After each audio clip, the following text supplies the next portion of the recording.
우리 다 같이 한 목소리로 읽기를 원하는데요. 세 구절이니까 우리가 힘을 내서 다 같이 한 목소리로 읽기를 원합니다. 시작.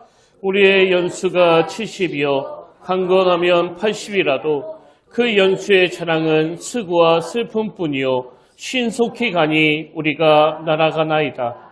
누가 주의 노여움의 능력을 알며 누가 주의 진노의 두려움을 알리이까. 우리에게 우리 나의 계수함을 가르치사 지혜로운 마음을 얻게 하소서. 아멘. 할렐루야. 반갑습니다. 우리 함께 이렇게 인사하기를 원합니다. 새해 복 많이 받으시기 바랍니다. 새해 복 많이 받으시기 바랍니다. 이번 새해에도 하나님이 주시는 놀라운 은혜와 역사가 여러분 삶 가운데 가득가득 넘치게 일어나게 되기를 주님의 이름으로 축복합니다. 미국 샌프란시스코에 금문교라고 하는 다리가 있는데요. 이 다리는 1937년도에 만들어져서 지금은 세계적인 관광명소가 된 굉장히 유명한 다리입니다. 이렇게 금문교가 유명해지다 보니까 이 다리 건설과 관련된 여러 일화들이 인터넷에 많이 떠도는 것을 심심치 않게 보게 되는데요. 예를 들면 이 일화는 금문교가 만들어지는 그 과정에서 나온 이야기입니다. 이제 다리 건설에 투입된 용접공 세 사람이 쇠기둥을 용접하고 있었는데요. 한 어린아이가 와서 이런 질문을 던진 겁니다. 지금 뭐하고 계세요? 그랬더니 그 첫 번째 용접꾼이 아주 투명스럽게 이렇게 대답했습니다. 보면 모르냐? 먹고 살기 위해 이 짓을 하고 있지. 그래서 이 아이가 두 번째 용접공에게 같은 질문을 던졌는데요.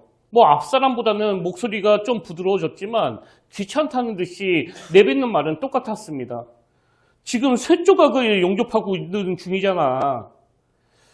근데 세 번째 용접꾼은 좀 대답이 달랐는데요. 이 아이의 질문을 받고는 이 용접꾼이 일하다 말고 고개를 들어 미소를 지으면서 이렇게 말했습니다.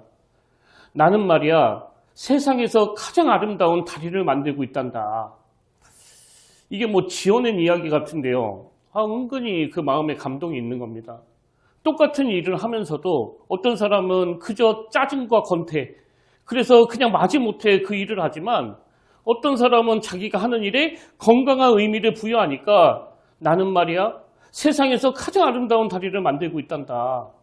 이건 자기가 하는 일에 어떤 의미를 부여하느냐에 따라서 그 삶의 태도가 달라진다는 걸 교훈하는 내용 아니겠습니까? 그래서 저도 같은 목회를 하더라도 이런 참 건강한 의미 부여가 있는 그런 목회이면 좋겠다. 그런 생각을 해봤는데요. 제가 왜 인터넷에 이런 류의 이야기가 많은가 생각해 보니까요. 사람들은 이런 감동적인 이야기를 통해서 삶의 의미를 찾기를 원하는 거예요. 그럼 왜 사람들은 삶의 의미를 찾기를 원하느냐? 하나님이 우리를 그렇게 창조하셨거든요. 여러분, 우리 인간은요, 얼마나 대단하냐, 얼마나 화려하냐, 얼마나 멋지냐, 이런 것으로 만족하는 존재가 아니라 하나님이 우리를 지으실 때 우리 스스로가 하는 일에 의미가 부여될 때 행복하도록 그렇게 만들어진 존재라는 거예요. 그래서 에베소서 2장 10절에 보면 우리는 그가 만드신 바다, 자 어떻게 만드셨나? 그리스도 예수 안에서 선한 일을 위하여 지으심을 받은 자니. 그래서 우리는요, 화려하게 사는 걸 꿈꾸기도 하지만 사실 우리 삶은 화려하냐 화려하지 않느냐의 문제가 아니라 소소한 일상이라 하더라도 이건 의미 있는 일이다. 이건 가치 있는 일이다. 이렇게 의미 부여하는 게 굉장히 중요하다는 겁니다. 그런 면에서 제가 한 번씩 인용해드리는 무엇이 성공인가? 저는 어떤 셈이 성공한 셈인지를 피력하는 그 시 중에서 한 대목을 프린트해서 종종 제 묵상의 재료로 삼는데요. 그게 어떤 내용인가 하니까 한번 들어보십시오. 자기가 태어나기 전보다 세상을 조금이라도 살기 좋은 곳으로 만들어 놓고 떠나는 것. 자신이 한때 이곳에 살았음으로 해서 한 사람의 인생이라도 행복해지는 것. 이것이 진정한 성공이다. 이것도 의미 부여에 대한 중요성을 말하는 거 아닙니까? 그래서 뭐가 성공한 삶이냐? 내가 엄청 유명해지고 엄청 많은 걸 이루는 게 성공이 아니라 이 세상에 존재하는 나로 인해서 단 한 사람이라도 행복해지는 것, 이게 행복한 삶이라는 거예요. 그래서 제가 기도하면서 자주 그런 표현을 쓰잖아요. 하나님, 오늘 우리가 이 땅에서 호흡하고 살아가는 이게 누군가에게는 선물이 되기를 원합니다. 그런 의미에서 여러분은 여러분 삶에 어떤 의미를 부여하고 계세요? 저는 그 사도 바울을 묵상할 때마다 그 자신의 삶에 건강한 의미를 부여하는 게 얼마나 중요한지를 느끼는데요. 뭐 다 아시지 않습니까? 사명을 감당하느라고 말로 다 할 수 없는 고난을 겪었던 인물이 바로 그 사도 바울이에요. 근데 그렇게 복음을 전하다가 감옥에 갇히고 또 거기서 극심한 고난을 겪었던 이 바울이지만요. 사실 세상에서 누구보다 또 행복하게 살았던 인물이 또 이 바울이에요. 심지어는 아무 죄도 없는데 그 억울하게 감옥에 갇혔을 때 쓴 편지가 바로 그 빌립보서인데요. 그가 감옥에서 얼마나 기쁨을 자주 언급하고 피력하는지 이 빌립보서는 별명이 기쁨의 서신이에요. 기쁨의 서신. 그럼 그는 어떻게 그런 고난 속에서도 기쁨을 놓치지 않을 수 있었느냐? 그 비결은 딱 하나예요. 사도 바울은 자기가 하는 일에 대하여 뚜렷한 의미를 부여하면서 살았던 인물이거든요. 그래서 사도행전 20장 24절에 보니까 내가 달려갈 길과 주 예수께 받은 사명 곧 하나님의 은혜의 복음을 증언하는 일을 마치려 하면은 나의 생명조차 조금도 귀한 것으로 여기지 아니하노라. 이게 뭐 억지로 끌려가는 사람의 모습은 아니지 않습니까? 여러분 이제 새해를 맞이했는데요. 저는 올해 저와 여러분이 이렇게 상하고 저렇게 아픈 일이 있다 하더라도 또 죽음의 그림자가 드리워진 그 골짜기를 지나는 일이 있다 하더라도 그때마다 하나님이 이 건강한 의미를 부여해 주신다면 그 모든 가정들이 우리에게 너무나 유익한 재료가 되고 또 도구가 될 줄로 믿습니다. 그래서 이걸 구하는 기도를 하셔야 돼요. 하나님, 참 고단한 나그네 인생길이지만 저의 삶이 무의미한 삶이 아니라 저의 움직임 하나하나에 하나님이 기뻐하시는 의미가 부여되는 그런 인생길이 되게 하여 주시옵소서. 그래서 제가 오늘 새해 첫 주 예배이기 때문에 올 한 해 내내 우리가 품고 묵상해야 될 말씀 하나를 소개해 드리려고 하는데요. 그게 본문 시편 90편 말씀입니다. 이 시편 90편은 모세가 쓴 시인데요. 그 중에서도 12절을 한번 보십시오. 모세가 이렇게 기도해요. 우리에게 우리 날 계수함을 가르치사 지혜로운 마음을 얻게 하소서. 여기 보니까 모세가 지금 우리 날 계수함을 가르쳐달라. 이건 하나님이 허락하신 우리 삶을 의미 있고 지혜롭게 살 수 있는 방법을 가르쳐달라. 그런 기도거든요. 그런 면에서 보면 사실 우리가 뭐 기도도 많이 하지 않지만요. 기도를 해도 그 내용이 좀 아쉬워요. 왜? 뭐 맨날 기도하는 게 뭐 달라는 거잖아요. 이것도 주세요. 저것도 주세요. 근데 우리 인생은 그런 별책부록으로만 채워질 수 있는 게 아니기 때문에 더 본질적인 기도를 드려야 돼요. 하나님, 짧은 인생길인데 내 인생이 무의미하지 않기를 원합니다. 하나님의 허락하신 내 인생이 의미 있는, 그래서 지혜로운 인생길을 걸어가길 원합니다. 이게 모세에게 배워야 되는 기도 제목 아닙니까? 어느 초등학교 6학년 교실에서 있었던 일인데요. 한 번은 그 반 담임 선생님이 그 6학년 애들한테 이런 질문을 던졌답니다. 너희들은 죽어서 어떤 사람으로 기억되고 싶니? 이게 뭐 아무래도 6학년 애들이 답하기에는 좀 어려운 질문이다 보니까요. 아무도 답을 못 하더래요. 그랬더니 선생님이 예상했던 듯이 웃으면서 이렇게 말씀하셨습니다. 나는 니들이 아직 어리기 때문에 이 질문에 대답할 수 있을 거라고 기대하지 않았다. 하지만 너희들이 50세가 될 때까지도 이 질문에 답을 할 수 없다면 너희들은 인생을 잘못 살았다고 봐야 할 것이야. 저는 내년에 우리 아이들에게 이런 선생님을 만나는 축복이 있기를 원하는데요. 아이들 입장에서는 이게 뭐 평생 머릿속에 남을 이야기 아닙니까? 너희들이 죽어서 어떤 사람으로 기억되고 싶니? 너희들이 50세가 될 때까지도 이 질문에 답을 할 수 없다면 인생을 잘못 살았다고 봐야 할 것이야. 여기 뭐 40, 50이 넘었는데도 불구하고 저는 잘 모르겠는데요. 그런 분이 계시다면 자기를 한번 진지하게 돌아보셔야 돼요. 나는 죽어서 어떤 사람으로 기억되기를 원하지? 그런가 하면 또 이런 말도 있습니다. 네가 세상에 태어날 때 너는 울었지만 세상은 기뻐했으니, 잘 들어보세요. 네가 세상에 태어날 때 너는 울었지만 세상은 기뻐했으니 네가 죽을 때 세상은 울어도 너는 기뻐할 수 있는 삶을 살아라. 저는 이 표현이 너무 와닿더라고요. 우리가 태어날 때 뭐 다 울면서 태어났는데 그 모습을 보는 우리 부모님을 포함해서 모든 사람들은 다 기뻐했잖아요. 그래서 우리가 죽을 때 모든 사람들이 다 슬퍼하지만 우리도 주님처럼 다 이루었다. 나는 아무 여한이 없다. 그렇게 죽을 수 있기 위하여 어떻게 살아야 되는 건가. 이게 우리에게 숙제라는 거거든요.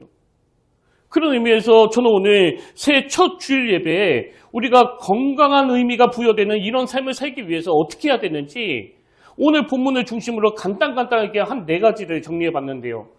자, 첫 번째로 우리 삶에 건강한 의미가 부여되려면 어떻게 해야 되느냐? 인간의 한계를 자각하기예요. 인간의 한계를 자각하기. 나 자신의 한계를 자각하는 것에서부터 이 건강한 삶이 시작이 된다는 겁니다. 자, 오늘 본문 10편 90편 12절을 현대인의 성경으로 한번 보십시오. 모세가 이렇게 기도해요. 우리의 일생이 얼마나 짧은지 헤아릴 수 있게 하셔서 우리의 일생이 얼마나 짧은지 헤아릴 수 있게 하셔서 우리가 지혜로운 마음을 얻게 하소서. 여러분, 세상 지식을 많이 알고 있는 그 사람이 지혜자가 아니고요. 내 한계를 정확하게 자각하는 그 사람이 바로 지혜자예요. 그래서 저도 하나님 앞에 자주 기도하고 또 가족들한테도 기도 부탁을 하는 게 나 아니면 안 된다는 생각에 빠지지 않게 해달라고. 사실 나 아니어도 되거든요. 내 한계를 철저하게 인식하고 또 인정하는 거예요. 오늘 보면 10절도 마찬가지입니다. 우리의 연수가 70이요 강건하면 80이라도 그 연수의 자랑은 수고와 슬픔뿐이요 그 다음에 신속히 가니 우리가 날아가나이다. 제가 10대 때는 뭐 원래 믿음도 없었지만 이 말씀은 더 안 믿어지더라고요. 아니, 세상에서 제일 안 가는 게 시간인데 무슨 날아간다고 그러느냐고. 아니, 시간이 안 가서 죽겠구만. 그랬는데 지금은 제가 옳습니다를 연발해요. 뭐 왜냐 하니까 여기 연세 드신 분들 앞에서 이런 말씀을 드리는 게 참 죄송한데요. 사실 제가 30대 초반까지만 해도 뭐 시험 기간에 며칠씩 잠을 안 자도 뭐 끄떡 없었고요. 또 그렇게 고된 일을 하면서도 뭐 피곤한 거 잘 몰랐었거든요. 그런데 지금은 뭐 연말이나 토요일 같은 날 설교 준비하느라고 딱 하루만 밤을 새도요. 그 다음날 막 말도 막 버벅거리고 머리도 막 멈추고 몽롱하고 뭐 정신을 차릴 수가 없습니다. 그리고 가끔씩 연세 드신 분들이 이런 말씀을 하시잖아요. 내가 마음은 60대인 것 같은데 벌써 내가 이제 80을 바라본다고 나이를. 주로 저희 어머니가 이런 말씀을 하시는데 이게 뭘 의미하겠냐고요. 그만큼 세월이 신속히 간다는 거 아니겠습니까? 그래서 우리가 새털같이 많은 게 시간이라고 막 까불고 자만하면 안 되고요. 그 세월이 신속히 간다는 거 인정하고 이 인간의 유한함을 장악하는 그게 바로 지혜예요, 지혜. 그래서 모세가 지혜를 달라고 기도하는 거 아닙니까? 그리고 보면 이 시편 90편은 처음에는 영혼과 영혼을 이으시는 무한하신 하나님을 기록하고 그리고는 그 초라한 인간의 모습을 대조하면서 그려나가는 그런 구조를 가지고 있는데요. 자, 오늘 본문 시편 90편 1절 2절을 보십시오. 이렇게 시작합니다. 주여, 주는 대대에 우리의 거처가 되셨나이다. 산이 생기기 전 땅과 세계도 주께서 조성하시기 전 곧 영혼부터 영혼까지 주는 하나님이시니라. 이렇게 하나님의 광대하심을 묘사하고는 그 다음 3절부터 우리 인생을 이렇게 묘사해요. 주께서 사람을 티끌로 돌아가게 하시고 그리고 5절 6절 그들은 잠깐 자는 것 같으며 아침에 돋는 풀 같으니이다. 풀은 아침에 꽃이 피어 자라다가 저녁에는 시들어 마르나이다. 이게 바로 우리 인생이라는 거예요. 여러분도 아시지만 그 티끌이 길어봤자 티끌 아닙니까? 이 티끌이 길고 짧은 게 어디 있겠냐고요. 그래서 우리는요, 아침에 돋는 이 풀 같은 존재이기 때문에 뭐 까불 거 없습니다. 뭐 작년에 우리가 그 2학기를 시작하면서 시편 131편을 가지고 몇 주 동안 살펴봤는데요. 아마 이 말씀 다 기억하실 거예요. 시편 131편 2절이요. 실로 내가 내 영혼으로 고요하고 평온하게 하기를 젖된 아이가 그 어머니 품에 있음 같게 하였나니 내 영혼이 젖된 아이와 같도다. 그래서 우리 모두가 이걸 구하자고 그랬잖아요. 하나님, 그 엄마 품에 안겨있는 그 갓난 아기처럼 평온한 마음을 유지하기를 원합니다. 근데 여러분 이 말씀 앞에 보면요. 하나님이 니들 정말 그 평온을 유지하고 싶니? 그러면서 선행해서 주신 말씀이 있습니다. 1절 여호와여 내 마음이 교만하지 아니하고 내 눈이 오만하지 아니하오며 내가 큰 일과 감당하지 못할 놀라운 일을 하려고 힘쓰지 아니하나이다. 그러니까 나 자신의 한계를 인정하는 그게 지혜이고 나 자신의 한계를 인정하는 거기에서부터 마음에 평온이 찾아온다는 거예요. 그래서 제가 왜 나 아니면 안 된다는 이런 생각 혹여라도 갖지 않기를 원합니다. 이런 기도를 드리는가 하면은요. 나 아니면 안 된다는 그 생각이 내 마음의 평온을 다 빼앗아가기 때문이에요. 저는 오늘 새해 첫 주일이 하나님이 주시는 겸손으로 우리 인간의 한계를 철저하게 자각하는 그런 복된 시간이 되기를 바랍니다. 그런가 하면 두 번째로 우리 삶에 건강한 의미가 부여되도록 하려면 하나 더 하셔야 되는데요. 내 인생의 문제를 놓고 하나님께 질문하셔야 된다는 거예요. 내 인생의 문제를 하나님께 질문하기. 자, 12절을 세 번역으로 보십시오. 우리에게 우리의 날을 세는 법을 가르쳐 주셔서 지혜의 마음을 얻게 해 주십시오. 지금 모세가 우리의 날을 세는 법을 가르쳐 달라는 건 내가 몇 년을 더 살지 알려달라는 게 아니고요. 너무나 유한한 인생, 너무나 빨리 지나가는 한정된 인생인데 이 한정된 시간을 소중하게 사는 법을 좀 알려주십시오. 그 기도를 드리고 있는 거예요. 그래서 우리가 야고보서 1장 5절이요. 너희 중에 누구든지 지혜가 부족하거든 모든 사람에게 후히 주시고 꾸짖지 아니하시는 하나님께 구하라. 그리하면 주시리라. 그래서 우리가 내게 주신 이 하루를 소중히 여기기 위해서는 매일 아침마다 주시옵소서 이게 아니고요. 우리가 하나님께 이 질문을 해야 돼요. 하나님, 어떻게 사는 게 지혜로운 겁니까? 오늘 하루를 어떻게 보내면 쓸데없는 헛소리가 새어나오지 않고 내 주변 사람들에게 상처 주는 일을 하지 않는 그런 지혜로운 하루가 되겠습니까? 아침마다 이 질문을 하고 출근하는 거죠. 그래서 저는 버나드 쇼라는 분이 한 이 말이요. 청년의 때를 청년에게 주기가 너무 아깝다. 청년의 때를 청년에게 주기가 너무 아깝대요. 왜 그럴까요? 너무나 아름다운 그 청년 시절을 그냥 모르고 지나가기 때문이거든요. 저는 안 그랬습니까? 지난 시간을 돌아보면은 물론 20대 때 아팠던 순간도 많았지만요. 많이 울었고 많이 우울했고 많이 슬퍼했던 그 모든 순간이 저에게는 너무나 소중하고 너무나 아름다워요. 버릴 게 하나도 없더라고요. 여러분 청년의 때를 청년에게 주기가 너무 아깝다면 저는 오늘 여러분이 이 12절 말씀을 마음에 담으시면 좋겠습니다. 우리에게 우리의 날을 세는 법을 가르쳐 주셔서 지혜의 마음을 얻게 해 주십시오. 지금부터라도 내 인생을 참 소중히 여기면서 하나님 앞에 지혜를 구하는 저와 여러분 되시길 바랍니다. 그런가 하면 세 번째로 우리 삶에 건강한 의미가 부여되도록 하려면 어떻게 해야 되느냐? 이 나그네 인생길에서 하나님을 더욱 의지하는 거예요. 하나님을 의지하되 더욱 의지하는 겁니다. 자, 13절, 14절을 세 번역으로 보십시오.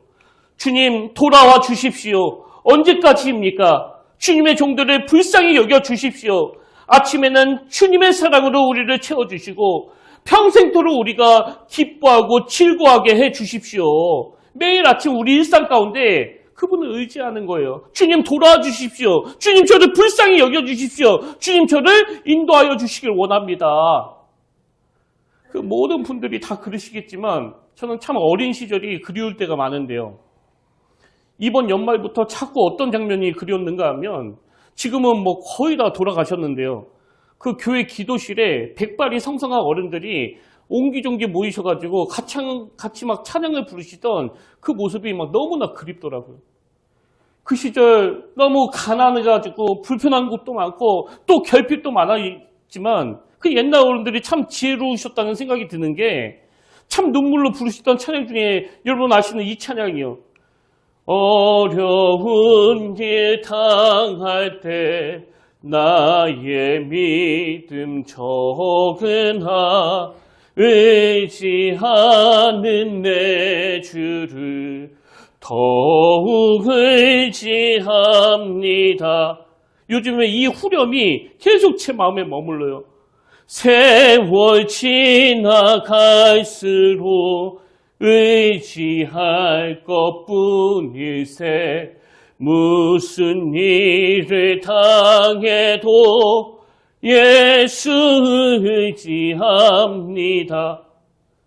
여러분 그 높아심이라는 단어 다 아시잖아요.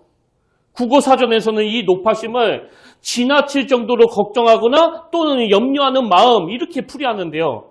이 높아심을 한자 그대로 직역하면 이게 늙은 할머니의 마음이에요. 늙은 할머니의 마음. 그럼 왜 지나칠 정도로 걱정하거나 염려하는 마음을 이 비유적으로 늙은 할머니의 마음이라고 했는가 하니까 늙은 할머니는요. 세상을 너무나 오래 사셨기 때문에 걱정, 근심을 너무 많이 하세요. 이제 자녀들을 생각하면 이것도 걱정이고 또 저것도 염려가 되고 그래서 그걸 높아심, 늙은 할머니의 마음이라고 그러는데요.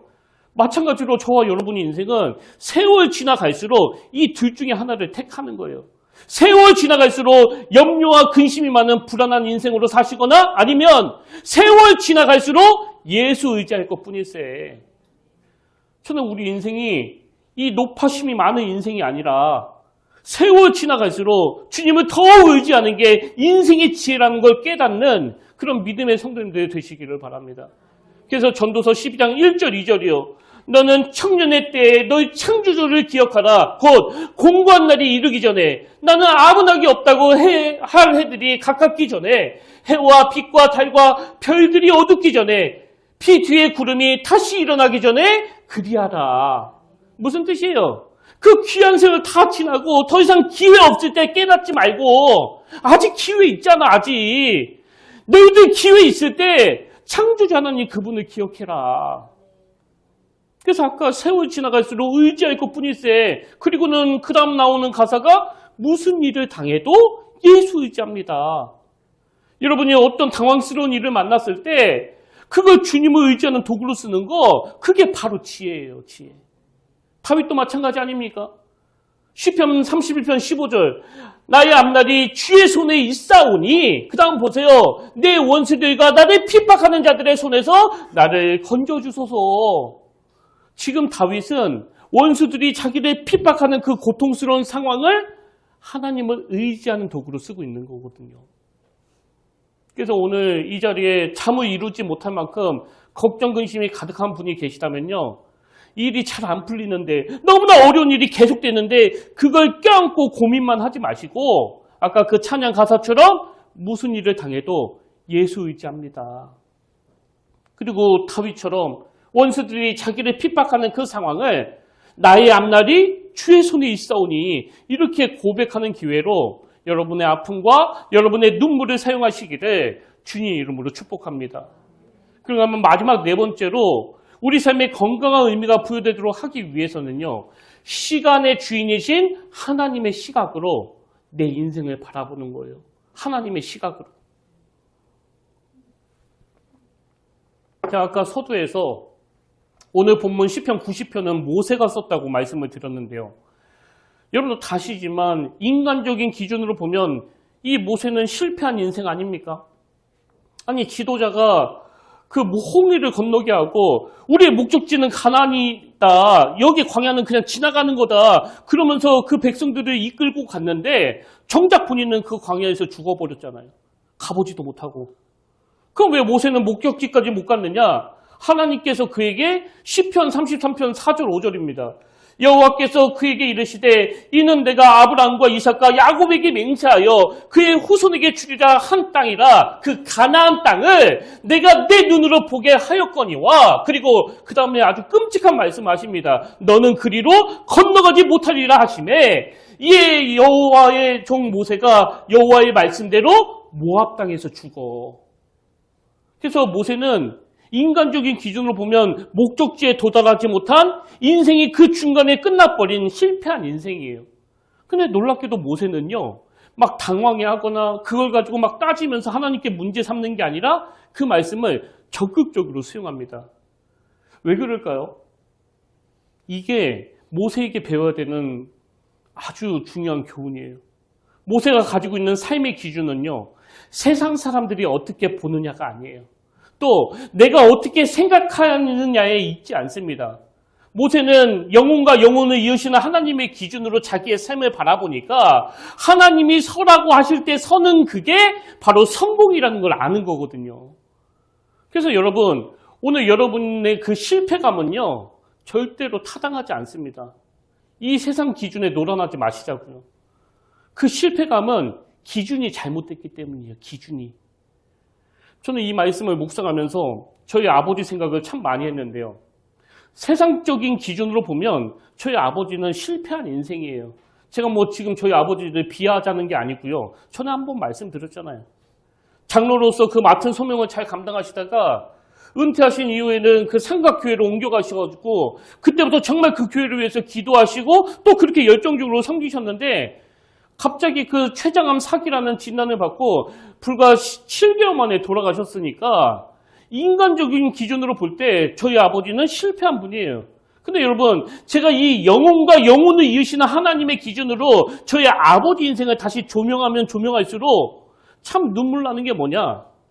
하나님은요, 모세에게 그러셨던 것처럼 우리 아버지에게 네 역할은 여기까지니까 이제 그 바톤을 네 아들에게 넘겨주라는 거예요. 여러분, 영혼과 영혼을 이으시는 하나님의 세계에서 우리 인생은요, 릴레이 경주예요. 릴레이 경주. 내 인생으로 끝나는 거 아닙니다. 그래서 아버지 때 교회를 너무나 사랑해서 기도하시고, 제가 이번 주 월요일 날 아버지가 다니시던 그 교회 목사님의 아버님이 소천하셔가지고 저녁에 그 전라도 강주까지 다녀왔는데요. 그 목사님이 만나서 이런 말씀을 하시더라고요.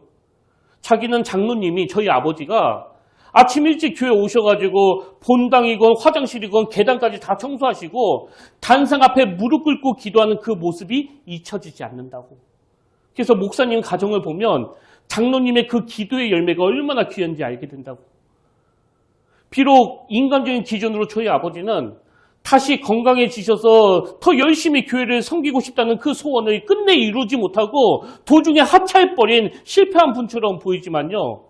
영혼과 영혼을 이으시는 하나님의 기준으로 보니까 저희 아버지의 기도가 땅에 떨어진 게 하나도 없이 저같이 우둔한 아들에게 그 바톤을 넘겨주신 거더라고요. 그래서 그 기도의 열매를 제가 누리고 있고 그리고 여러분도 누리고 있는 거 아닙니까? 이렇게 부족함이 많은 제가 담임 목사로 있는데 지금까지 이 교회에 단 한 번도 혼란한 일이 일어나지 않을 수 있었던 건 그 릴레이 경주를 하나님이 주관하시기 때문이에요. 그래서 제가 아버지에게 그 바톤을 넘겨받고 어떤 어려움도 없이 여기까지 온 거거든요. 여러분 다시 말씀드려요. 세상의 기준으로 보는 그 잣대를 모세가 가나안에 도달하지 못하고 죽은 건 실패한 거 아니냐, 이 잘못된 생각을 완전히 버리셔야 돼요. 모세는 자기 인생을 그냥 소모품처럼 쓰여지다가 버려지는 그런 인간적인 기준으로 보지 않았습니다. 그러니까 시간의 주인 되시는 주님이 여기까지가 네 일이다 할 때 그 말씀에 승복하면서 아무 갈등 없이 기쁨으로 수용하는 거 아닙니까? 여러분 이 한마디만 기억하십시오. 여러분의 실패감은 타당하지 않습니다. 우리 아버지 인생이 실패한 게 아닌 것처럼 바톤을 넘겨주는 사람이 있는가 하면 그 바톤을 넘겨받는 사람이 있는 거거든요. 저는 주님의 이름으로 여러분을 축복하는데요. 교회를 위해, 사명을 위해 열심히 헌신하고 열심히 기도하는 여러분을 통해서 그 바톤을 이어받는 여러분의 자녀들이 제가 누린 혜택을 그대로 누리게 될 줄로 믿습니다. 저는 이 말씀을 준비하는데요. 그 2010년, 2011년 막 그 시절이 그렇게 생각이 나더라고요. 그때 제가 하나님으로부터 목사가 되라는 사명을 받고 그 첫 사역지로 군산 은팍교에서 중구동부를 맡았는데요. 그때 제 월급이, 제 사례비가 20만 원이었어요. 20만 원. 이게 뭐 15년 전 일이니까 뭐 물가 이런 걸 감안하면 지금보다는 좀 큰 금액이겠지만 이게 뭐 한 달에 생활하기에 뭐 충분한 돈은 아니었습니다. 근데 저는 그때요, 그걸 하나님이 저를 목사 만드시기 위한 물질 훈련으로, 그래서 20만 원으로 한 달을 생활하라는 뜻으로 그렇게 의미 부여를 한 거예요. 그래서 그 20만 원으로 한 달을 살아내야 되는데 뭐 거기에서 뭐 11주 2만 원 떼고 뭐 매주 감사금 떼고 그러니까 뭐 한 14만 원? 15만 원이 채 안 되더라고요. 지금 생각해보면 하나님이 아이고 그거 내가 너 면제해 줄게 그러셨을 것 같아. 그리고 그때 제가 교회 안에 있는 그 작은 방에서 지내는데요. 거기가 막 얼마나 좁은가 하면 누우면 머리가 벽에 닿고요. 발은 문에 닿아요. 그리고 옆으로 돌아 놓으면 책상에 코가 닿고요. 또 이쪽으로 누우면 또 벽이에요. 어떤 상황인지 아시겠죠? 그때 그 방에 그 보일러가 안 들어오다 보니까 교회 권사님 한 분이 저에게 그 전기장판하고 솜니불을 주셨는데요. 그때 제가 처음 알았습니다. 솜니불이 이렇게 무겁다는 걸. 이게 뭐 솜니불을 안 덮으면 막 추워서 잠을 못 자고요. 솜니불을 덮으면 막 가위 눌려갖고 잠을 못 자겠더라고요. 그리고 또 보일러 안 되면 뭐 뜨거운 물도 안 나오잖아요. 그 휴대용 가스 버너에다가 물을 데워가지고 머리를 한 2, 3일에 한 번씩 깎고 또 샤워할 곳은 없다 보니까 한 2주나 3주에 한 번씩 그 친구 집에 들려가지고 샤워를 했는데 지금은 매일 해요. 오해하지 마세요. 지금 생각해보면 그때 제가 맡은 아이들이 이런 생각을 했을 것 같아요. 속으로. 우리 전도사님한테 참 신비로운 냄새가 난다. 그건 안 씻어서 그래요. 안 씻어서. 그렇게 열악한 환경에서 그 15만 원이 채 안 되는 돈으로 생활을 하다 보니까요. 뭐 식당에서 밥을 사 먹는 건 꿈도 못 꾸고요. 이게 뭐 정상적인 삶이 어렵더라고요. 그래서 아침에는 거의 거기 할머니 권사님이 차려주시는 밥으로, 그리고 저녁에는 그 교회에 있는 그 봉지라면으로 끼니를 때웠는데요. 그렇게 며칠을 부실하게 먹다 보니까 며칠이 아니죠. 몇 달이죠. 어느 순간에 앉았다가 딱 일어서는데 머리가 핑 도는 거예요. 그 빈혈이 와가지고. 근데 여러분 저는요. 빈혈이 왔다고 막 머리가 막 이렇게 핑 도는데 내 신세가 이게 뭐냐고 이런 한탄이 나오는 게 아니고요. 그렇게 감사가 나오더라고요. 빈혈이 왔네? 할렐루야. 그리고 한 번은 저희 어머니가 아들이 어떻게 지내고 있는지 궁금해서 제가 사는 곳을 방문한 적이 있는데요. 방문을 열고 보더니 저희 어머니가 막 그렇게 우시더라고요. 그렇게. 근데 저는 그게 너무나 기뻤어요. 저희 어머니가 너 사역지에서 너 이렇게 편하게 지내도 돼? 너 이렇게 호요식해도 돼? 그러지 않고 막 눈물을 흘리면서 펑펑 우시는 게 그렇게 기쁘더라고요. 왜? 저는 목사가 될 사람이니까요. 목사라면 당연히 거쳐야 되는 과정이라고 생각했거든요. 제가 지금 여러분에게 무슨 말씀을 드리고 싶은 거예요? 예수 믿는 우리가 걸어가야 되는 길은 의미 부여의 길이라는 거예요. 의미 부여의 길. 내 인생에 어떤 의미를 부여하느냐에 따라서 이 빈혈이 오는 게 너무 기쁘더라니까요. 그리고 지금의 제 모습을 봐요. 지금의 제 모습. 요새는 뭐 앞만 잃었다가 앉아도 뭐 어지럽지 않아요. 이게 뭐 어떻게 된 거냐고 이게. 오늘 결론을 이렇게 맺길 원합니다. 여러분의 실패감은 기준을 잘못 뒀기 때문이에요. 아무리 빈혈로 어지러워도요. 그리고 저희 어머니가 제 방을 보고 너무 가슴이 아파 막 눈물을 펑펑 흘려도요. 그게 저를 실패감으로 몰고 가지 않을 수 있었던 건 의미 부여예요. 의미 부여. 여러분은 삶에 어떤 의미를 부여하고 계세요? 요한복음 10장 10절에 보니까 내가 온 것은 양으로 생명을 얻게 하고 더 풍성히 얻게 하려는 것이라. 나는 선한 목자라. 선한 목자는 양들을 위하여 목숨을 버리거니와. 저는 오늘 새해 첫 예배를 드리는 이 시간 우리에게 새로운 생명을 주실 뿐만 아니라 더 풍성히 얻게 하시려고 십자가 지신 예수 그리스도, 그분의 십자가로 저와 여러분의 인생이 재해석되는 은혜가 있기를 주님의 이름으로 축원합니다. 그래서 저는 오늘 결단 찬양으로 제가 너무나 좋아하는 찬양이에요. 하나님의 부르심에는. 새해에도 산소망 되시는 주님께서 우리 삶에 건강한 의미를 부여해 주시고 가장 좋은 길로, 또 가장 완전한 길로 인도해 주실 것을 우리가 기대하고 꿈꾸면서 한 목소리로 이 찬양 부르기를 원합니다.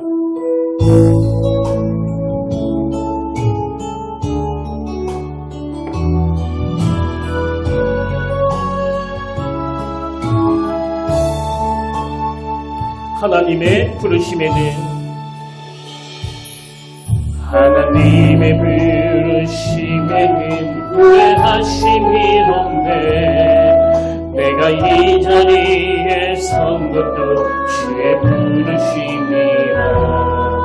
하나님의 부르심에는 결코 실수가 없네. 나를 부르신 하나님의 신실하심을 믿네. 작은 나를 부르신 뜻을 나는 알 수 없지만 오직 감사와 순종으로 주의 길을 가리라. 때로 내가 연약해도 주님 날 도우시니 주의 놀라운 그 계획에 나는 믿으며 살리. 날 들으신 뜻내 생각보다 크고 나의 강한 계획 나의 지혜로 증명 못하나 가장 좋은 길로 가장 완전한 길로 오늘도 날 이끄신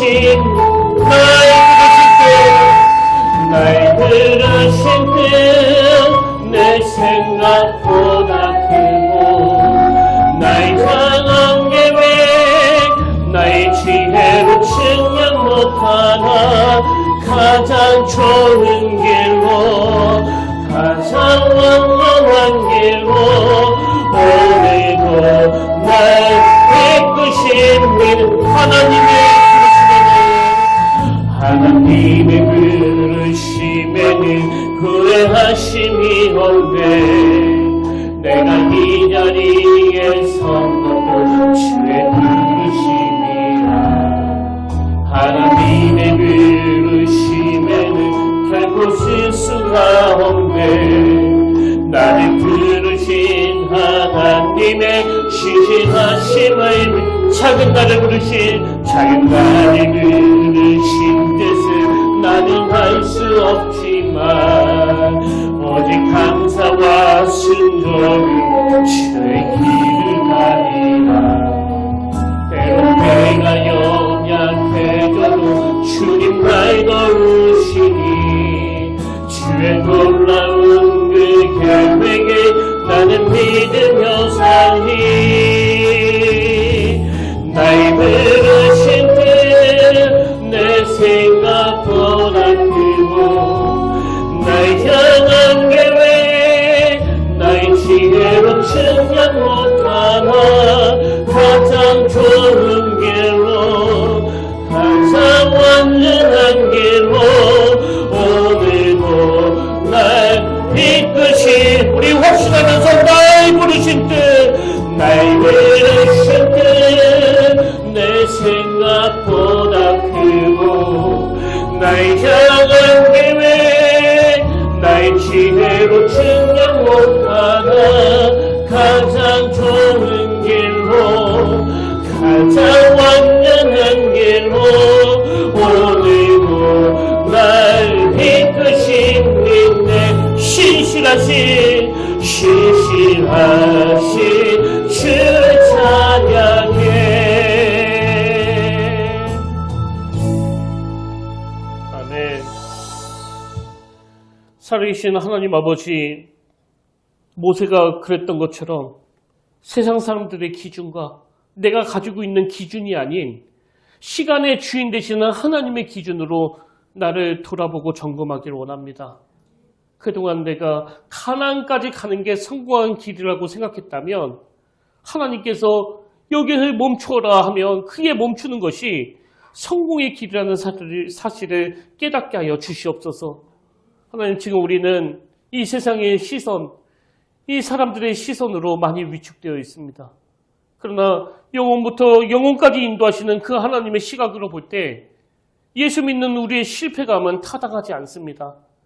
이제 우리 앞에 어떤 상황이, 어떤 길이 펼쳐진다 할지라도 시간의 주인 되시는 주님께서 그 릴레이 경주를 주관하신다는 사실을 확신할 때에 우리 안에 그 잘못된 실패감과 패배감은 사라지고 주님의 십자가로 말미암아 새로운 피조물이 되었노라고 선포하는 기쁨의 한 해가 될 줄로 믿습니다. 올 한 해 이 기쁨으로 달려가는 믿음의 성도님들, 올 한 해 삶의 건강한 의미가 부여되어 전혀 다른 시각으로 시작하는 복된 한 해가 되도록 인도하여 주시옵소서. 그렇게 인도하여 주실 주님 감사드리옵고 이 모든 말씀 예수님 이름으로 기도드립니다. 아멘. 이제 다 자리에서 일어나셔서 파송찬양으로 삶으로라는 찬양 함께 부르고 축도로 오늘 예배를 마무리하기를 원하는데요. 오늘 말씀을 묵상하시면서 또 가사를 생각하시면서 우리 함께 선포하며 나가길 원합니다.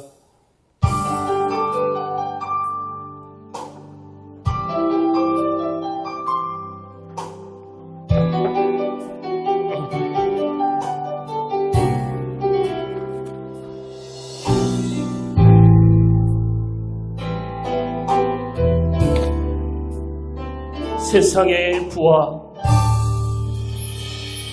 세상의 세상의 명예 세상 사랑 모두 내려놓고 날 구한 십자가 날 씻긴 보혈 주의 은혜를 깊이 생각합니다. 나에게 나된 것, 내 모든 것 다 거저 받은 선물 내 삶을 은혜로 가득 채워주셨네. 나에게 나된 것, 내 모든 것 다 거저 받은 선물 내 삶을 주신 분께 다시 올려드리니 나는 삶으로 주님을 노래합니다. 나를 통하여 주님만 높임 받으소서. 나는 삶으로 주님을 예배합니다. 나의 삶을 비추고 사용하소서. 세상의 부와 세상의 부와 세상의 명예 세상 자랑 모두 내려놓고 날 구한 십자가 날 구한 십자가 날 씻긴 보혈 주의 은혜를 깊이 생각합니다. 나에게 나된 것, 내 모든 것 다 거저 받은 선물 내 삶을 은혜로 가득 채워주셨네.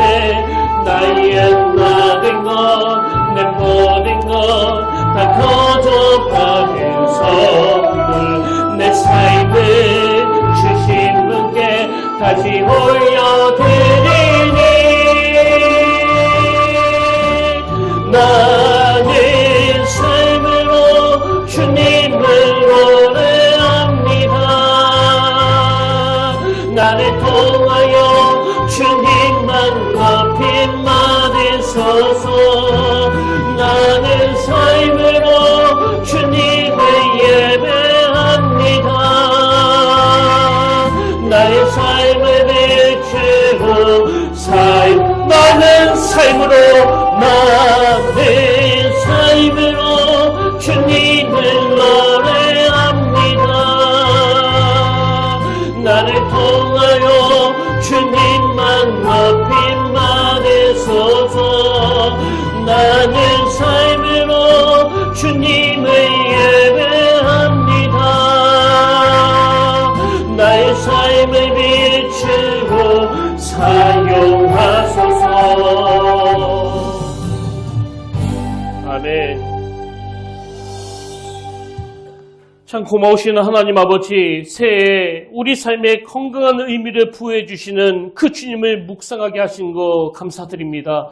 하나님, 오늘 우리 인생이 재석되기를 원하오니 우리 삶에 의미가 부여되도록 인도하시는 주님, 그분의 십자가를 내 마음의 묵상의 재료로 삼고 그분 바라보며 심어도 달려가는 한 해가 되게 하여 주시옵소서.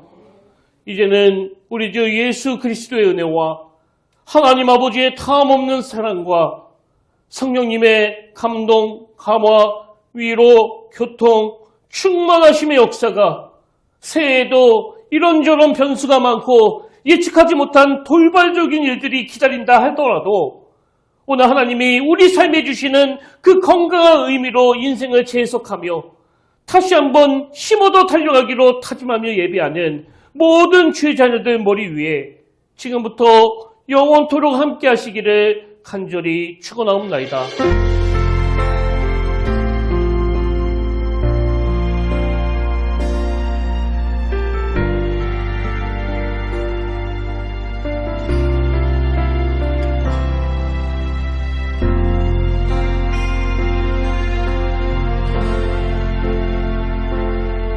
지금 서 있는 이곳에서 높임을 받으소서. 내가 밟는 땅